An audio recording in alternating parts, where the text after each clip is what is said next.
I'm Jason. And I'm Matt. Let's go backroading.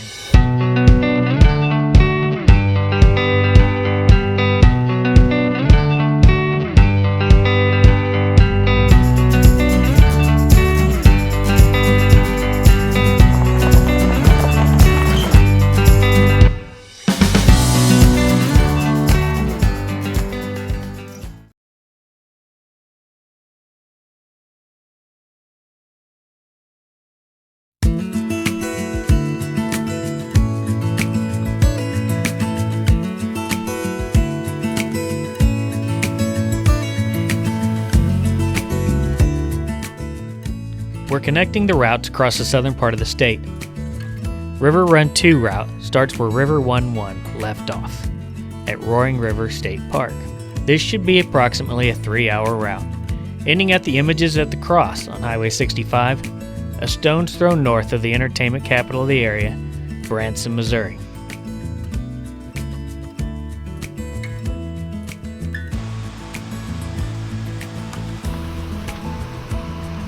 As we arrive at Roaring River State Park, we can see why this is a trout fishing destination. Roaring River Spring naturally pumps out a lot of water. 20 million gallons of 57-degree water flow daily from the spring, creating a perfect area for anglers and the perfect habitat for trout. The area was developed by the Civilian Conservation Corps in the 1930s. This was to help citizens get jobs during the Depression. They developed the area, which led to where we are today, with 7 hiking trails, camping, cabins, and even a hotel and restaurant on the property. This has become a great spot to get away. In addition to opportunities to explore, they also produce trout. We're standing on an overlook above the spring. You can see the rearing pools being rebuilt below. This is one of 3 parks in the state which produce and stock rainbow trout.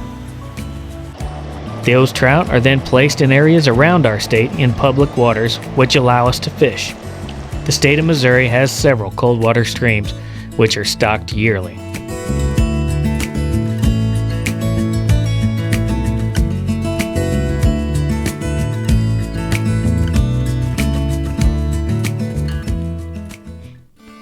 As we leave the park and climb out of the valley, it's an obvious change from the hills to the farmland at the edge of the Ozark Plateau.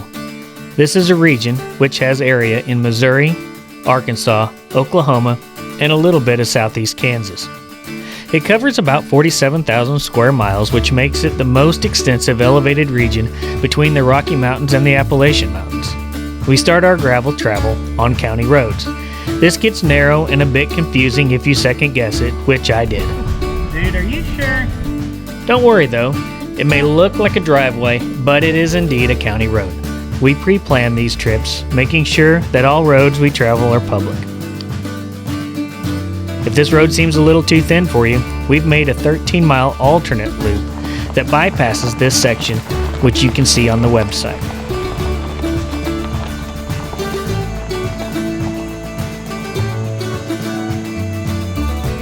The Ozarks cover most of the southern half of the state of Missouri.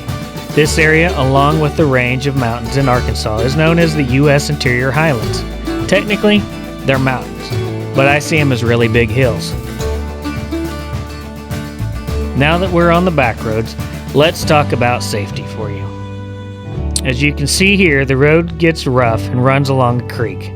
The flash flooding opportunity is real during the spring. There are places we crossed that have been reworked and gravel added. The term "turn around, don't drown" comes from when you see a lot of water over the road or a low water bridge, don't chance it. It's not worth dying over. Anytime you don't feel safe, you can stop and continue somewhere else. We want you to have fun, but we want you to be safe.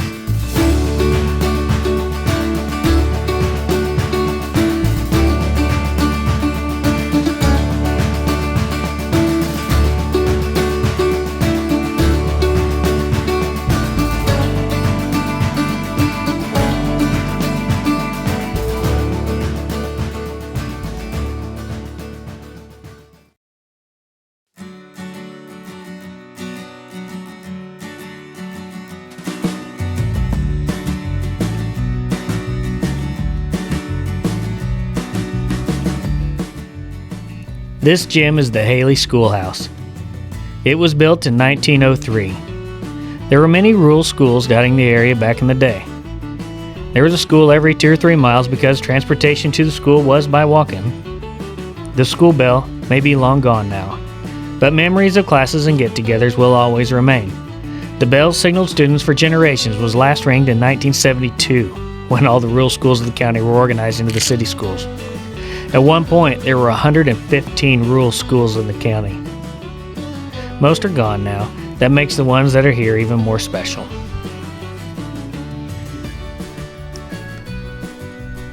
We're starting to realize that the title River Run 2 at this time of the year might be better suited as Gravel Bar 2. When we first traveled this route, these creeks were flowing with water. We come to an area several times to ensure you get the best route option. This had lots of water last time we were here, but due to the lack of rain in the area, the creeks were drying up.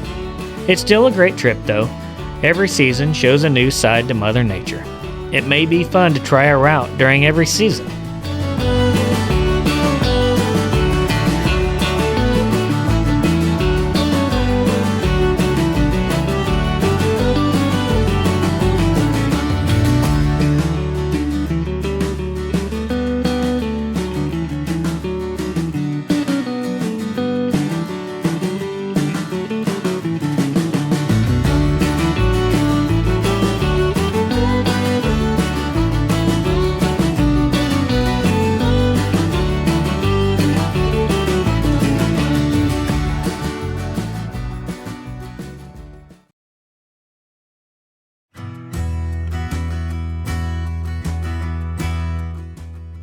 I love this older style of bridge.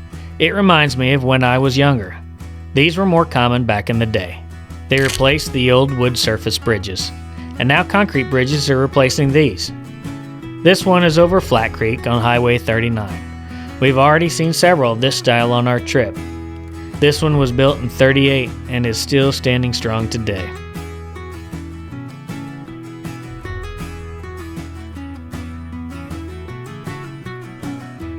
We made a quick trip out to Lower Flat Creek Conservation Access Area.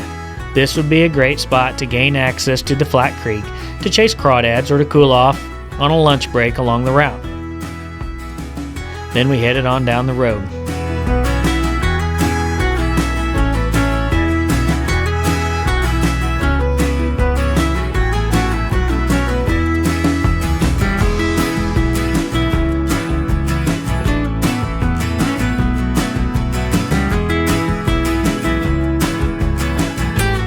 We got up close and personal to the Barry County Sheriff's Department on this corner.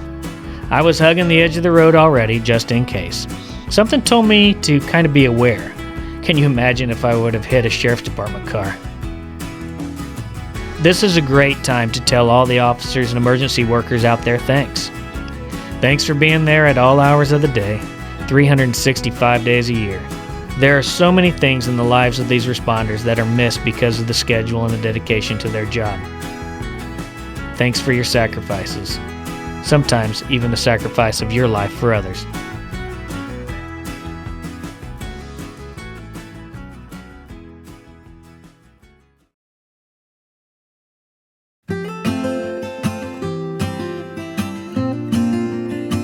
We made a quick stop at Cape Fair, at the west arm of the James River on Table Rock Lake, to grab some snacks and to look around. Table Rock Lake has 745 miles of shoreline and is known for its bass fishing and water sports. Just minutes from Branson, Missouri, Table Rock is its own tourist destination. The clear waters and warm summer temperature make it a great place to go. This shows just one tiny piece of a much larger lake. During summer, when we were in high school, both Jason and I worked down at the lake on a boat dock, gassing boats and renting them out. We would work all day and then ski in the evenings. Sometimes we would just sleep on a boat on the dock and get up the next morning and head back to work. Weekends we would cruise the old area of Branson, where the Branson Landing is now. We worked 40 hours a week and never brought home a dime. I blew it all there that summer. Branson is the place to do it and well worth it. As we crossed the James River, we were told to check out the Y Bridge in Galena. Galena is another quaint little town. We travel through so many of these towns on our routes. Some were boomtowns of a bygone mining, logging, or railroad time, and some are just getting started. This one's kind of in the middle. Happy where it's at along the river, but I guess I would be too.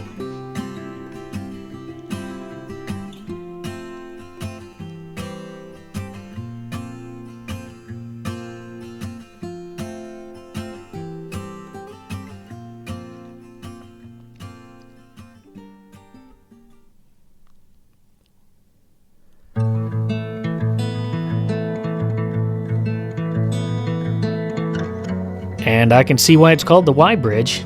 That's a Y, all right.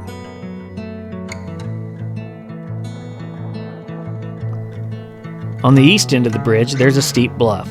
So to fix the problem of the bluff, they just split the bridge, with part going north and part going south along the bluff. It is closed to vehicles now, but you can still walk around on it and stretch your legs. The James River is a floatable river with several canoe and kayak rental places along it. It widens out down here by Galena as it flows into Table Rock Lake. Upstream, the water picks up a little closer to Springfield, Missouri. It's an easy, relaxing float. For fishing, it has goggle eye and cat, and bass along with panfish. In March, you can try your luck snagging paddlefish on the James River arm at Galena.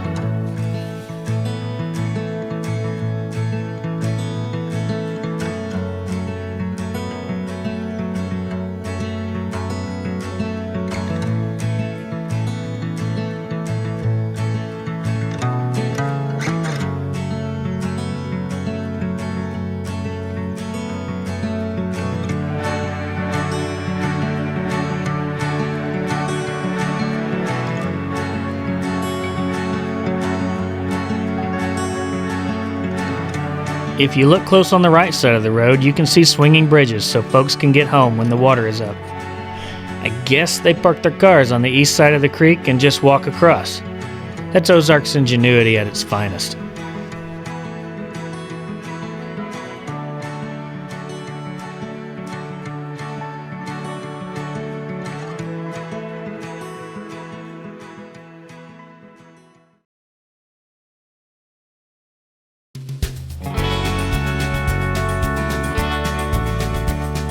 As we were nearing the end of our route, we came across an odd sight. In the field were a line of small, old Western-style storefronts. Well, that piques our interest.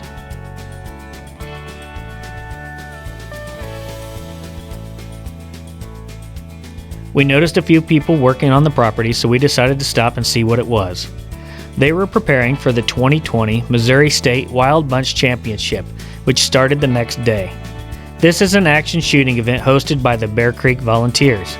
The storefronts were a shooting gallery. They were very welcoming to us and were happy to explain what cowboy action shooting is and what they will be doing. They're a single action shooting society which promotes and preserves cowboy action shooting. They even gave us a short demonstration of one of the pieces of the event.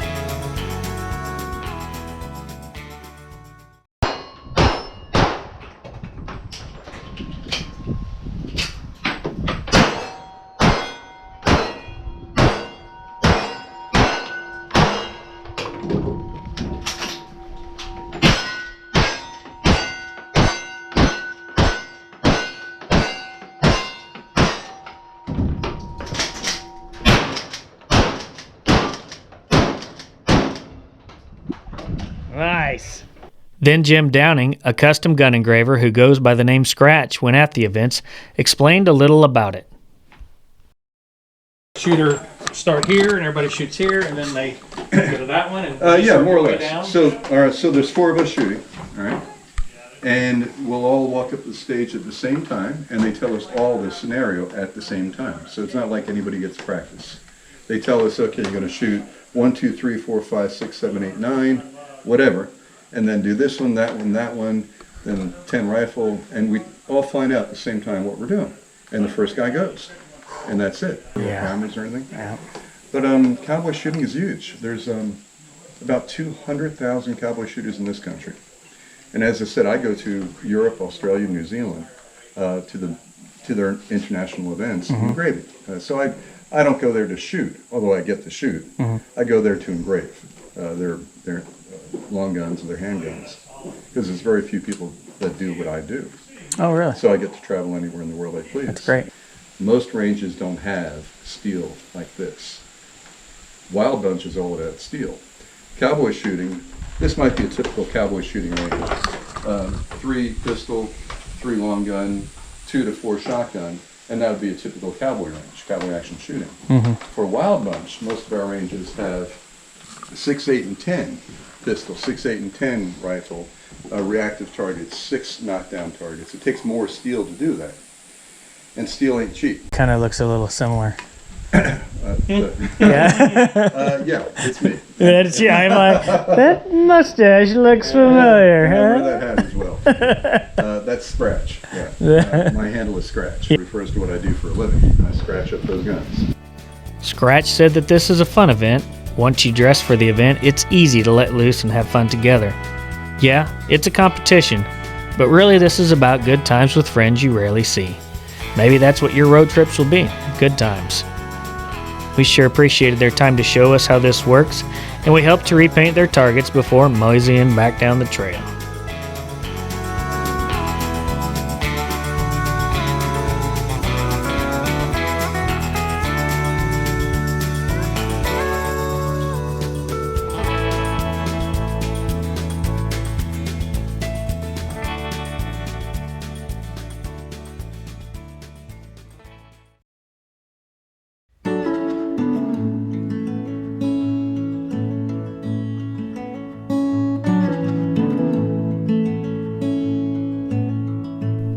We get to the end of our route on Highway 65 just north of Branson, Missouri.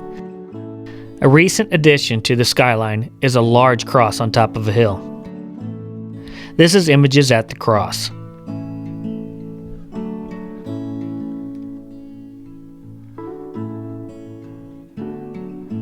The cross, which stands 218 feet on top of one of the tallest hills in the area, has a fantastic view. While enjoying the view, we struck up a conversation with some folks laying pavers at the cross. Kerry Brown, the executive director of the cross, and his wife Joy were working on the project. Not afraid of work, they explained how this idea formed. With the vision of Kerry's father, through blood, sweat, and prayers, we see the fruits of their labor. Believe it or not, this is actually one of 3 crosses to be erected. As we explored the hilltop, we noticed some small fence panels with dog tags hanging from it. You can have a name or the name of a family member who served placed on the fence as a memorial.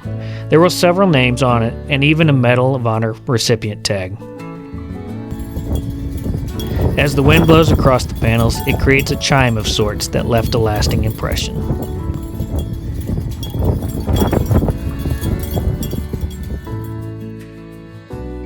In the background, you can see the area where the 3rd route will be.